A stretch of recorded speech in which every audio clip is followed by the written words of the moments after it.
Hello, welcome to Banerjee dental clinic blog. मेरा नाम doctor Shubhankar Banerjee है। आज मैं आपको बताऊंगा फ्लोराइड के बारे में। क्या होता है फ्लोराइड? आपने भी शायद सुना हो कि फ्लोराइड वाला टूथपेस्ट इस्तेमाल करना चाहिए, फ्लोराइड वाली च्युइंगम इस्तेमाल करनी चाहिए। तो फ्लोराइड होता क्या है और इसका क्या फ़ायदा, क्या नुकसान और इसका सबसे अच्छा उपयोग क्या होता है, आइए बताता हूँ।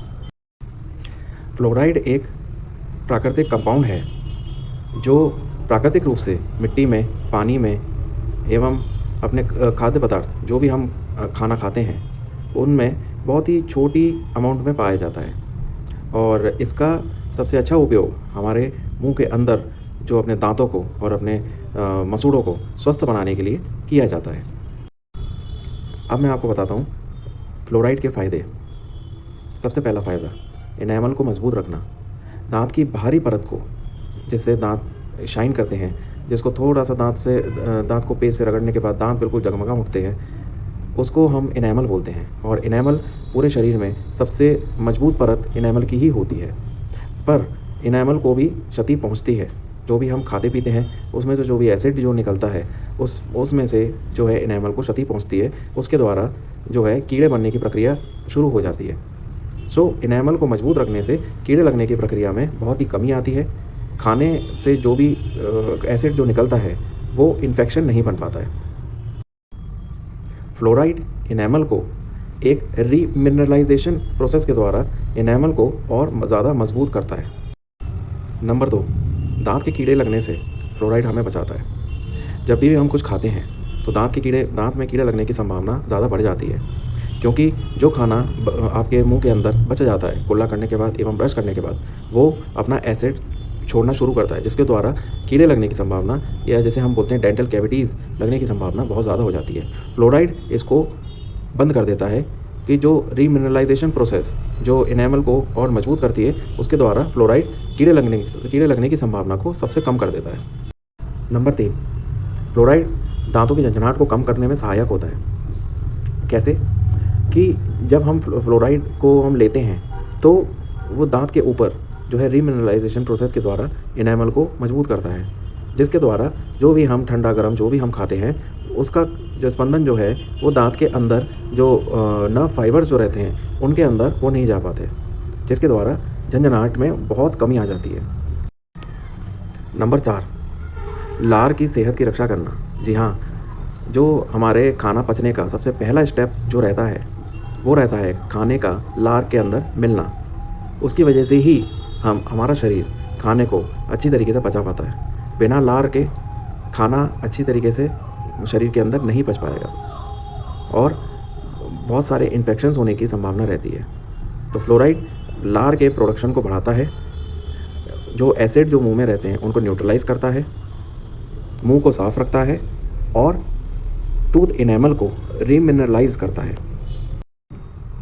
अब मैं आपको बताऊंगा फ्लोराइड आपको कैसे पहुंचाया जाता है, मतलब फ्लोराइड कैसे सप्लाई होता है, ताकि हम सब उसका अच्छे से अच्छे हम उसका फ़ायदा उठा सकें। Number 1, community water fluoridation. इसमें जो सरकार या नगर पालिका या जो भी अपनी गवर्नमेंट अथॉरिटी जो रहती है, वो जो बड़े बड़े टैंकों में जिसमें हम कॉलोनीज़ का पानी जो है स्टोर होता है, तो वो फ्लोराइड के द्वारा ट्रीट होकर आता है। उसमें फ्लोराइड कंपाउंड डाला जाता है बहुत ही छोटी मात्रा में, ताकि इंसानी शरीर को उससे फ़ायदा मिले। Fluoride toothpaste, gums, mouthwash, gels.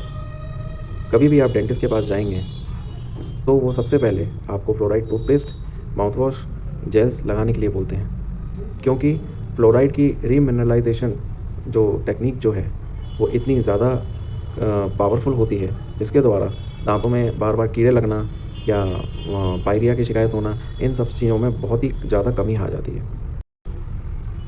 कुछ मुल्कों में सॉल्ट फ्लोरिडेशन भी होता है, मतलब नमक के अंदर फ्लोराइड मिला दिया जाता है, जिसके द्वारा जो वो नमक जो भी लोग उपयोग करते हैं, जितनी जनता उपयोग करती है, उनको मुंह से संबंधित और हड्डियों से संबंधित कोई बीमारी नहीं होती।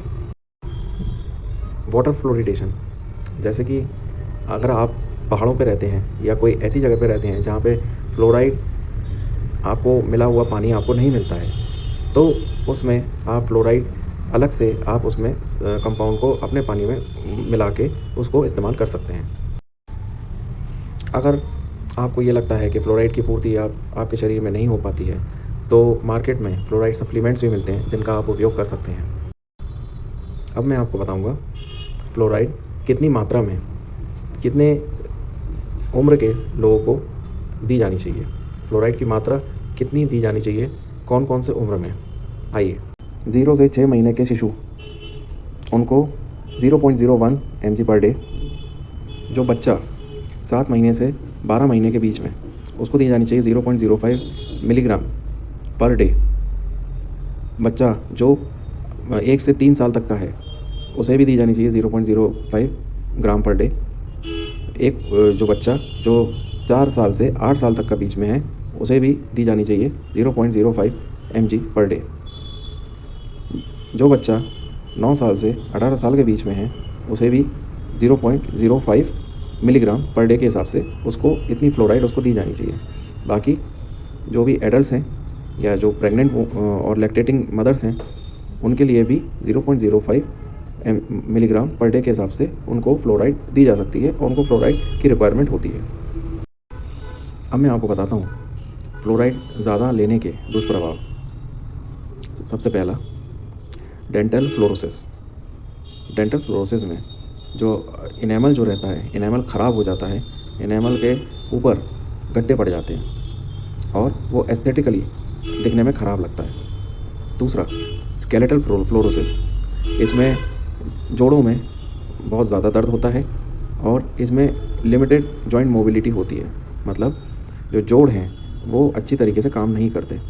तीसरा, बोन एबनॉर्मलिटीज़, मतलब जो भी लंबी हड्डियां जो रहती हैं हमारे शरीर में, वो मुड़ने लगती हैं। सो आई होप आज आपको ये वीडियो पसंद आया होगा। Please like, share and subscribe करें। This is doctor Shubhankar Banerjee signing of.